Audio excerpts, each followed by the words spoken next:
नमस्कार, मैं हूं पीयूष त्रिपाठी और आप देखना शुरू कर चुके हैं सितारे हमारे। आप सभी दर्शकों का इस कार्यक्रम में स्वागत। आज हम बात करेंगे आज के पंचांग के व्रत त्योहार के साथ ही हम आपको आपका राशिफल भी बताएंगे। इसके अलावा आज चर्चा करेंगे कि बृहस्पति अगर आपकी जन्म कुंडली में कमजोर हो तो क्या करना चाहिए। इसके अलावा आपके फोन कॉल्स होंगे, आप सीधे फोन करके अपने प्रश्न पूछ सकते हैं। हमारा फोन नंबर है 07714008777। अब से आधे घंटे तक लगातार ये फोन लाइन खुली रहेगी और हमें आपके फोन का इंतजार रहेगा। तो चलिए कार्यक्रम की शुरुआत करते हैं और जानते हैं आज का पंचांग। आज शुभ संवत 2078 1944 सूर्य दक्षिणायन का मार्गशीर्ष महीने की कृष्ण पक्ष अष्टमी तिथि है और दिन गुरुवार। अष्टमी दिन को 7:57 तक, मघा नक्षत्र रात्रि 9:21 तक। आज चंद्रमा सिंह राशि में होंगे। आज का राहु काल 1:12 से 2:35 तक होगा। जी तो दोस्तों, ये तो था पंचांग और एक छोटी सी सूचना। यदि आपके मन में कोई सवाल हो और आप उसका कोई निजी जवाब जानना चाहते हो तो फिर बड़ा आसान है। मेरा मोबाइल नंबर नोट करें 9893363928 और दूसरा मोबाइल नंबर है 9753039055। ये दो मोबाइल नंबर है जिसमें आप व्हाट्सएप से मुझे कनेक्ट करके अपनी डेट ऑफ बर्थ, टाइम और प्लेस लिख करके अपना प्रश्न भेज सकते हैं। सबसे पहले आपकी जन्म कुंडली आपके व्हाट्सएप पे आएगी और फिर उसके बाद आप अपना प्रश्न कर लें। ये बड़ा आसान सा तरीका है। एक दूसरा तरीका भी है, अगर आप ईमेल से मुझसे संपर्क करना चाहते हो तो मेरा ईमेल आईडी है pstripathi9@gmail.com। इसमें सिंपली आप अपनी डेट ऑफ बर्थ, टाइम और प्लेस लिख करके अपना प्रश्न लिख सकते हैं और जवाब पा सकते हैं। तो दोस्तों, बड़ा आसान सा तरीका पंडित जी से सीधे बात करने का। और याद रखें कि ये पूरी तरह से निःशुल्क है, मगर आपसे एक छोटी सी गुजारिश कि आप सुबह 11 बजे से लेकर रात 8 बजे तक ही ऐसा करें, क्योंकि इसके बाद मैं ऑफिस में नहीं होता हूं। इसके पहले भी ऑफिस में नहीं होता हूं। मतलब 11 बजे से रात को 8 बजे तक हमारे सभी दर्शक जो हमारे से कार्यक्रम में नहीं जुड़ पाते वे सीधे मुझसे बात कर सकते हैं। चलिए अब मतलब की बात पे आते हैं। आज चर्चा करने वाले हैं बृहस्पति अगर आपकी जन्म कुंडली में ठीक ना हो और आपके अनेक प्रकार की परेशानियां आपकी जिंदगी में दिखाई पड़ती हो तो क्या करना चाहिए। वैसे कहा जाता है कि काल पुरुष के 9वें और 12वें स्थान का स्वामी बृहस्पति होता है, जिसका मतलब 9वां स्थान अपॉर्चुनिटी का, धर्म का, अध्यात्म का और 12वां स्थान हानि और चिंताओं का होता है। यदि इन स्थानों के स्वामी अगर क्रूर ग्रहों से आक्रांत हो जाएं, 6ठे 8वें 12वें बैठ जाएं, धनु या मीन राशि के हो जाएं तो जिंदगी में अनेक प्रकार की परेशानियां आती हैं। अब इनके दूर करने के लिए क्या क्या उपाय हो सकते हैं, हम आज आम के चमत्कारी उपाय बताने वाले हैं। मतलब बृहस्पति अगर खराब हो तो आम के पत्ते, पेड़, जड़, आम के पेड़ की जड़, ये सब आपके लिए बेहद शुभकारी हो सकते हैं। प्राचीन काल में जब भी कोई शुभ कार्य किया जाता था तो आम के पत्तों का काम लिया जाता था। वहीं यज्ञ करते समय आम की लकड़ियों का आश्रय लिया जाता है। आखिर क्यों आम के पत्ते और लकड़ियों का इतना महत्व जानते हैं। कुंडली में शुभ ग्रह अनुकूल हो तो बढ़िया, यदि शुभ ग्रह अनुकूल ना हो और प्रतिकूल हो जाए, पाप ग्रहों से आक्रांत हो जाए तो जातक की जिंदगी में अनेक प्रकार के बुरे अवसर आ सकते हैं। इसलिए ग्रहों के खराब अवसर से बचाने के लिए ऋषि मुनियों ने अनेक प्रकार के उपाय बताए और जिसमें आम की वृक्ष का उपाय सबसे ज्यादा महत्वपूर्ण है। चलिए एक एक करके हम देखते हैं। यदि आपकी जन्म कुंडली में बृहस्पति खराब हो तो कुछ विशेष रत्नों के साथ में अनिष्टग्राही ग्रहों के निराकरण के लिए कुछ विशेष मंत्रों का जाप किया जा सकता है। मसलन जैसे बृहस्पति अनुकूल ना हो तो बृहस्पति के मंत्र का जप करना चाहिए। बड़ा आसान सा मंत्र है, ब्रह्म बृहस्पतये नमः या गुंगुरवे नमः। इस मंत्र का जप करना चाहिए। इसके अलावा आम के पत्ते आप दरवाजे पर तोरण लगा करके और अपने भगवान श्री का आगमन कर सकते हैं, भगवान श्री का स्वागत कर सकते हैं। इसके अलावा आम की जड़ों को रख करके और बृहस्पति के मंत्रों का जप कर अगर उसे अपने तिजोरी पर रखें तो इससे भी आपको बहुत सकारात्मक लाभ मिलेगा। यदि आपके गुरु प्रतिकूल हों तो आम के मौसम में आप बढ़िया आम चढ़ा करके और भगवान की प्रीता पा सकते हैं। जन्म कुंडली में जब खराब भाव बृहस्पति में बैठ जाते हैं, मतलब 6ठे 8वें 12वें बैठ जाए या नीच राशि में बैठ जाए तो इसका व्यापक असर देखा जाता है। सबसे ज्यादा असर धनु और मीन राशि में होता है, जैसे मैंने पहले ही बताया। राहु जैसे ग्रहों से आक्रांत हो जाए तो गुरु चांडाल दोष बनते हैं, तो विधिवत इनकी ग्रह शांति करानी चाहिए। इसमें विशेष करके जैसे अध्ययन में बाधा होती है, सामाजिक प्रतिष्ठा बाधित होती है, स्वास्थ्य से संबंधित परेशानियां आती है, धन से संबंधित परेशानियां आती है, तो इनको दूर करने के लिए, सम्मान को प्राप्त करने के लिए किसी महापुरुष अथवा बड़ी उम्र के किसी गुणी जन को गुरु मान सकते हैं और साधु संतों को भी गुरु पद में विराजित कर सकते हैं। फिर गुरुवार को पीले वस्त्र का धारण करें और पीली मीठी वस्तुओं का, फलों का दान करें, मतलब आम का दान करें। पीपल या आम के वृक्ष की पूजा करें। गुरु को अधिक बलवान बनाए रखने के लिए पुखराज रत्न धारण किया जा सकता है। गुरु बृहस्पति की प्रतिमा फोटो को लेकर पीले पीले वस्त्र पर विराजित करें। पंचोपचार से गुरु की पूजा करके केसरिया, चंदन, चावल, पीले फूल भोग में लगावें और फिर पीले पकवान या फिर बेसन से बनी वस्तुओं का भोग लगा करके सोना, चने की दाल, आम इत्यादि का दान कर सकते हैं। ये तो गुरु के सामान्य उपाय हैं जो गुरु के दुष्प्रभावों को कम करते हैं। हमारे शास्त्रों में जैसे आम के पत्तों की बात कर रहे थे, आम के पत्ते, जड़ और फल के भी उपाय हम आपको बता देते हैं। यदि गुरु प्रतिकूल हो तो आप दरवाजे पर आम के पत्तों का बंदरवान लगा जा सकते हैं। इससे नेगेटिव एनर्जी आपके घर में प्रवेश नहीं करती है और घर में हर प्रकार से सुख का वास होता है, समृद्धि का वास होता है। यदि आपके बृहस्पति खराब हो तो ये समिधा में आम की लकड़ियों का इस्तेमाल करें और बृहस्पति के मंत्रों के जप के साथ घी के साथ हवन करें तो सभी प्रकार की परेशानियां दूर होती हैं। इससे भी जो नेगेटिव एनर्जी है वो दूर होती है। तो ये आम की लकड़ियों का इस्तेमाल हुआ।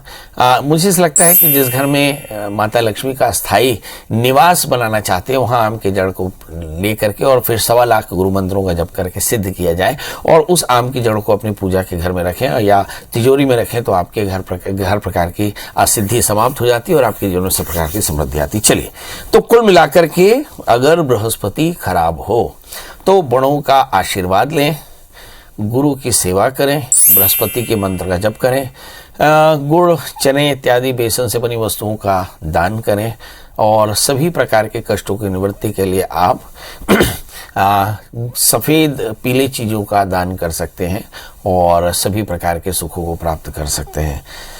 चलिए, अब कॉलर्स की जोड़ने का सिलसिला शुरू हो चुका है। हमारे पहले कॉलर हैं नंद कुमार जी। नंद कुमार जी, आपका बहुत बहुत स्वागत है। बताइए क्या जानना चाहते हैं। जी प्रणाम। जी प्रणाम, बताएं। मैं विजय बिलासपुर से बोल रहा हूँ, तखतु ब्लॉक से। जी जी जी। और मुझको ये दिक्कत है महाराज कि लड़का थोड़ा जोर से बोलिए ना। लड़का मास्टर में है। हाँ बोलिए ना। हाँ सर। बच्चे की डेट ऑफ बर्थ बता दें। 2/10/85। आप और पीछे चले गए। 2/10/85। लगता है आपकी आवाज नहीं मिल पाएगी। 2/10/85। नहीं समझ में आ रहा है सर। प्रतुल जी, आपका बहुत बहुत स्वागत है। बताइए क्या जानना चाहते हैं। प्रतुल जी, आपका बहुत बहुत स्वागत है। बताइए क्या जानना चाहते हैं। पंडित जी, वो आपसे कुछ दिन पहले चर्चा करी थी जी। वो प्लॉट में अभी दिक्कत आ रही है तो वो मिल पाएगा कि उसको छोड़ दूं? डेट ऑफ बर्थ बता दें अपनी। 8/6/1984। 8/6/1984। 8/6/1984। और जन्म समय 10:23। 10:23। सवेरे शाम रात्रि। जन्म स्थान कन्या राशि। जन्म स्थान डिंडोरी। बताइए, प्लॉट लिया है, प्लॉट लेने में परेशानी आ रही है, रखना चाहिए, छोड़ देना चाहिए। चलिए आइए देखते हैं। आपका जन्मलग्न मकर है, आपकी राशि कन्या है और चतुर्थेश मंगल शनि से आक्रांत होकर दशम स्थान में है। प्लॉट आपको पक्के तौर पर मिलेगा, इसमें कहीं कोई शक नहीं। सवाल है इस समय जो दशाएं चल रही हैं, गुरु की अंतरदशा चली, भगवान ने चाहा तो 25 दिसंबर के पहले पहले आपको प्लॉट आपके हाथ में आ जाएगा। क्या करना चाहिए, आप अपने घर में 1.25 किलो गेहूँ 1.25 मीटर कॉटन के कपड़े में नॉर्थ वेस्ट में टांग दें। शुक्रवार को सुबह 7 बजे बहुत जल्दी आपकी परेशानी दूर हो जाएगी। राकेश जी जुड़ चुके हैं। राकेश जी, आपका बहुत बहुत स्वागत। बताइए क्या जानना चाहते हैं। राकेश जी फटाफट बताएं। हेलो। लगता है कि राकेश, हाँ बताएं फटाफट। डेट ऑफ बर्थ, टाइम और प्लेस। 12/7/1988। 12 जुलाई 1988। समय सुबह 6:45 बजे। 6:45 बजे। हाँ, सुबह का। जन्म स्थान बता दें। जन्म स्थान जबलपुर है जी। क्या जानना चाहते हैं प्रभु। संबंध विच्छेद का प्रोसेस चल रही है, तो ये संबंध विच्छेद कब होगा? शादी हो चुकी थी इनकी। ये लड़की है लड़का? लड़का है। लड़का है, संबंध विच्छेद की स्थिति चल रही है। सवाल यह है संबंध विच्छेद कब होगा। कब तक हो जाएगा संबंध विच्छेद? अभी क्या ग्रह दशा है, क्या स्थिति है, और आगे दूसरा विवाह कब होगा? एक प्रश्न आपको नहीं करना चाहिए कि संबंध विच्छेद क्यों हो रहा है। ये जरूरी है क्योंकि स्थितियां ऐसी बन चुकी हैं। चलिए आइए देखते हैं आखिर संबंध विच्छेद क्यों हो रहा है? आपके बच्चे का जन्म लग्न कर्क है, उसकी राशि मिथुन है, सप्तमी शनि विवाह के स्वामी छठे स्थान यानी शत्रु क्षेत्री हो गए, इसके चलते संबंध विच्छेद हो रहा है। मतलब भविष्य में भी जब कभी शादी करेंगे ये ग्रह इसी तरह से बच्चे के दाम्पत्य जीवन में प्रभाव डाल सकते हैं, इसलिए शादी से पहले एक छोटा सा अर्क विवाह कराना चाहिए था जो नहीं कराया। अगर अब संबंध विच्छेद के बाद पुनर्विवाह करना चाहें तो इसका शादी से पहले अर्क विवाह करा लेना है। शनिवार रविवार हस्त नक्षत्र में ये क्रिया कराई जाती है। दूसरा प्रश्न, संबंध विच्छेद कब तक होगा? इस बच्चे को एक 4 कैरेट का अच्छा सा पुखराज, 4 कैरेट का मूंगा भी धारण करा दें और बच्चे से कहें कि गुरुवार का व्रत किया करे। इस समय जो दशाएं चल रही हैं, जुलाई 2023 तक तो ये संबंध विच्छेद नहीं हो रहा है। जुलाई 2023 के बाद संबंध विच्छेद होगा, फिर पुनर्विवाह के योग बनेंगे। तब तक राहु की शांति कराइए, क्योंकि गुरु में राहु की अंतर्दशाएं चल रही हैं। किसी भी तरह से ये बच्चा जुलाई 2023 तक परेशान रहेगा। अब बड़ा सवाल ये है कि यदि सब कुछ ठीक ठीक करना हो तो करना क्या चाहिए? तो चाहिए कि आप इस बच्चे के लिए विधिवत राहु की शांति कराएं, उसमें भी नांदीमुख श्राद्ध के साथ में रुद्राभिषेक कराएं, तो इस बच्चे का सब कुछ ठीक ठीक हो जाएगा। अभय जी, आपका बहुत बहुत स्वागत है। बताइए क्या जानना चाहते हैं? हाँ जी, नमस्कार जी। मैं अपने बेटे के बारे में पूछना चाहता था। उनकी जन्म तारीख बता दें। हाँ जी, 21 अप्रैल। एक बार फिर से बताएं। 21 अप्रैल 1994। समय? सुबह के 5 बजे। जन्म स्थान? चंडीगढ़।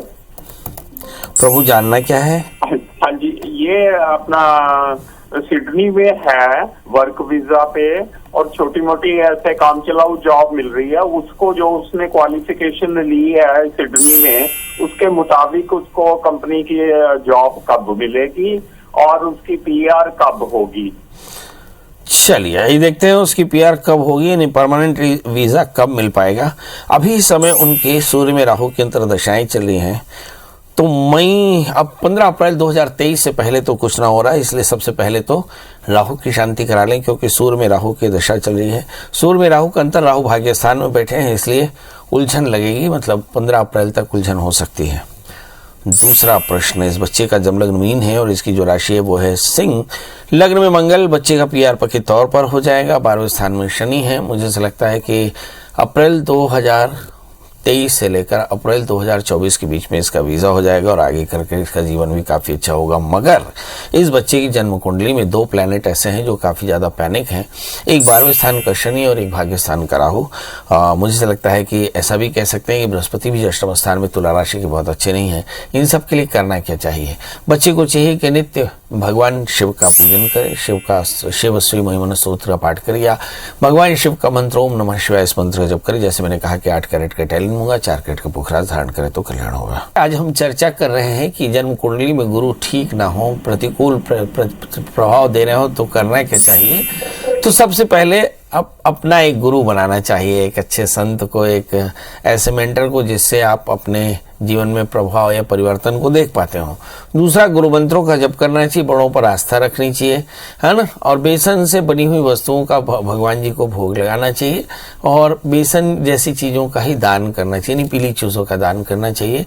कहते हैं आम के वृक्ष की समिधा से हवन करना चाहिए बृहस्पति के मंत्रों से, और साथ में आम की जड़ की पूजा करनी चाहिए, आम के वृक्ष की सेवा करनी चाहिए, आम के पत्तों का बंधनवार लगाना चाहिए। कहते हैं ऐसा सब करने से गुरु प्रसन्न होते हैं और जीवन बढ़िया रहता है। चलिए अब हमारे साथ नेहा जी जुड़ चुकी हैं, इनसे भी जाने लेते हैं कि आखिर ये क्या चाहते हैं। नेहा जी, आपका बहुत बहुत स्वागत है। बताइए क्या जानना चाहती हैं? नमस्ते पंडित जी। एकदम नमस्ते बेटा, कैसी हो? ठीक हूँ गुरु जी। बहुत बढ़िया। बताओ जन्म तारीख बताओ बेटा। जन्म तारीख है 18 जून 6वां महीना 1988। 1988। और जन्म समय? 6:30 बजे सुबह। और जन्म स्थान? पलारी ही बलौदा बाजार। नोनी, ये किसका है? ये किसका है? मेरा है गुरुजी। ये तुम्हारा है? हाँ। बहुत बढ़िया। बताओ बेटा क्या जानना चाहती हो? जब से हम लोग घर लिए ना नया घर, हाँ, तब से कर्जा और बढ़ रहे हैं गुरुजी। अच्छा, नया घर में तो कर्जा आएगा ना, उधार करके तो घर बनता है तो कर्जा बढ़ेगा। सबसे पहले हाँ, बताओ तुम्हारी और- शादी हो गई कि नहीं? हो गई है ना शादी? अच्छा, पति से झगड़ा कम करती हो ज्यादा करती हो? नहीं, कम चल कम करती हो। हाँ, बहुत बढ़िया बहुत बढ़िया। चलिए ये देखते हैं, घर बनाया है, जब से घर बनाया है तब से कर्जा बढ़ रहा है, वजह क्या है? क्या घर में कोई तकलीफ है? बड़ा प्रश्न है। आइए देखते हैं, आपका जमलग्न मिथुन है, राशि आपकी कर्क है, चतुर्थेश बुध 12वें स्थान में है। निश्चित तौर पे मुझे ऐसा लगता है कि आपका जो मुख्य द्वार है वो गड़बड़ है और इसी के चलते ये परेशानी आ रही है। मगर भाग्यस्थान में मंगल के साथ में राहु भी बैठे हैं, मतलब उलझने हो सकती हैं कि आपके जीवन में। अब सवाल यह है कि क्या करना होगा। शुक्र की महादशा और शुक्र की महादशा में राहु का अंतर चल रहा। मैंने कहा था कि राहु भाग्यस्थान में है, इसलिए खर्चे थोड़े से ज्यादा, कमाई कम है, इसलिए आपको ऐसा लगता है कि कर्ज बढ़ रहा है। अब सवाल ये है कि राहु अगर भाग्यस्थान में हो, हमारे बहुत सारे दर्शक हैं जिनके भाग्यस्थान में राहु, इंक्लूडिंग मी, मेरे भी भाग्यस्थान में राहु है, तो क्या करना चाहिए?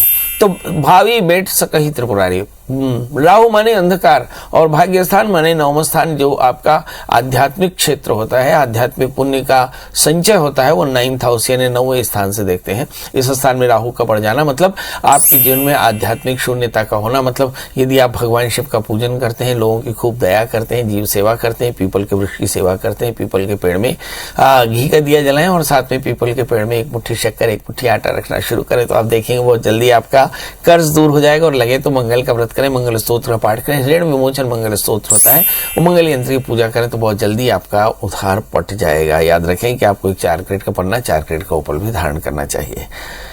हमारे साथ अंजू जी हैं, अब अंजू जी से भी जान लेते हैं कि भाई आखिर क्या। अंजू जी, आपका बहुत बहुत स्वागत है, बताइए क्या जानना चाहते हैं? हेलो आचार्य जी, प्रणाम। जी प्रणाम। मैं बेटी के लिए जानना था, उसकी डेट ऑफ बर्थ है 9/9/94, 9 सितंबर, जन्म समय सुबह 4:58, भरतपुर राइस। 7:58। 4:58। जी जी, 4:58 और जन्म स्थान भरतपुर राजस्थान। है? भरतपुर राजस्थान। जी बताइए क्या जानना चाहते हैं?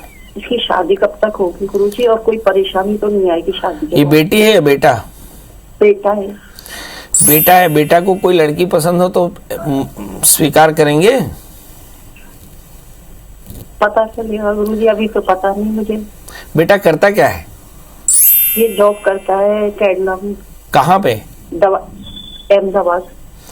ओके, बेटा अहमदाबाद में जॉब करता है। मम्मी चाहती हैं कि बेटा शादी कर ले। बेटा क्या चाहता है ये मम्मी को नहीं पता, और मम्मी क्या चाहती है शायद बेटे को बहुत अच्छे से पता है। चलिए आइए देखते हैं, तारीख निकाले लेते हैं इस बच्चे की। शादी की तारीख क्या है? 17 अप्रैल 2023 के बाद 1 वर्ष के भीतर इस बच्चे की शादी होगी। मुझे से लगता है नवंबर 2023 में आपकी बहू आ जाएगी। दूसरा प्रश्न, बहू जानने के, बहू पाने के लिए आपको बेटे के साथ थोड़ी देर बैठना होगा, उससे पूछना होगा उसे कोई लड़की पसंद तो नहीं।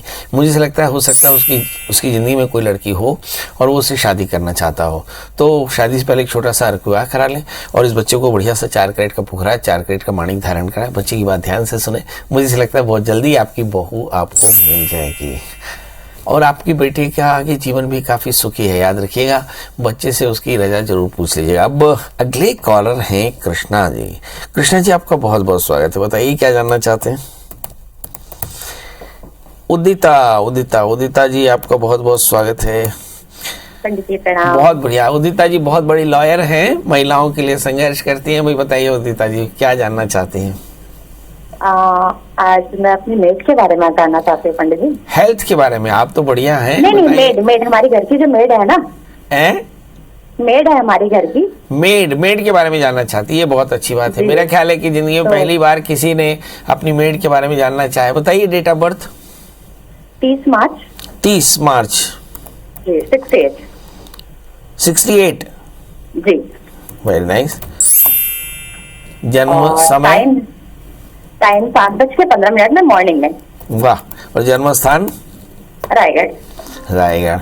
हम आपको बता दें कि उदिता जी एक अच्छी काउंसलर हैं और बहुत अच्छी ज्योतिषी भी हैं, और उदिता जी की बड़ी इच्छा है कि वो मेरे साथ एक शो करें, और मैंने उदिता जी को कमेंट किया है कि एक शो हम उदिता जी के साथ करेंगे, क्योंकि उदिता जी के पास ज्योतिष के ढेर सारे प्रश्न हैं और ढेर सारे प्रश्नों का जवाब वो लाइव चाहते हैं। तो उदिता जी, जब भी आपको समय मिले आपका स्वागत है और अपने प्रश्नों के साथ तैयार रहिएगा। आपके मीट का जन्म लग्न मीन है, राशि भी उनकी मीन है और दूसरे स्थान में मंगल बहुत डायनेमिक है, थोड़ा कंफ्यूज रहती है, स्वभाव में थोड़ा सा चिड़चिड़ापन, लग्नस्थ राहु होने के कारण रोग भी बहुत अच्छा नहीं होता, मतलब रोग भी ज़्यादा होते हैं। इस समय जो दशाएं चल रही हैं, राहु की महादशा में राहु का अंतर है, राहु ददाति रोगम, राहु के कारण रोग मिलता है और 2021 से लगातार 2024 तक राहु की महादशा में राहु का अंतर चलेगा और तब तक रोग रह सकता है। सवाल यह है कि राहु का रोग क्या हो सकता है? Week metabolism. वीक मेटाबॉलिज्म के बाद सब तरह की परेशानी यानी हार्मोनल इम्बैलेंस, वजन का बढ़ना, कमर का दर्द, बदन का दर्द, फीवर हो जाना, किसी तरह का इन्फेक्शन हो जाना, इस तरह की परेशानियां होती हैं। अब सवाल ये है कि इसका निदान क्या है? इसके लिए रुद्राभिषेक कराएं, हर महीने रुद्राभिषेक कराएं और इसे एक बढ़िया सा 4 कैरेट का पुखराज और 4 कैरेट का मूंगा धारण कराएं। इसकी सारी सेहत बढ़िया हो जाएगी और ये आगे चल करके खूब स्वस्थ होंगी और सेहतमंद होंगी। चलिए, तो ये तो थी उदिता जी और इसी तरह के सवाल आपके मन में भी होंगे। अब सवाल ये है कि इन सवालों का जवाब कैसे पाएंगे? तो आपको गूगल में सर्च करना है प्रिया शरण त्रिपाठी, पंडित जी का नंबर हासिल करना है और पंडित जी को कॉल करना है दिन को 11 बजे से रात 8 बजे तक। मुझे आपके कॉल का इंतजार रहेगा। स्वस्थ रहें, मस्त रहें और व्यस्त रहें। कल हम फिर मिलेंगे ढेर सारा प्यार पाने के लिए। तब तक मुझे इजाजत, नमस्कार।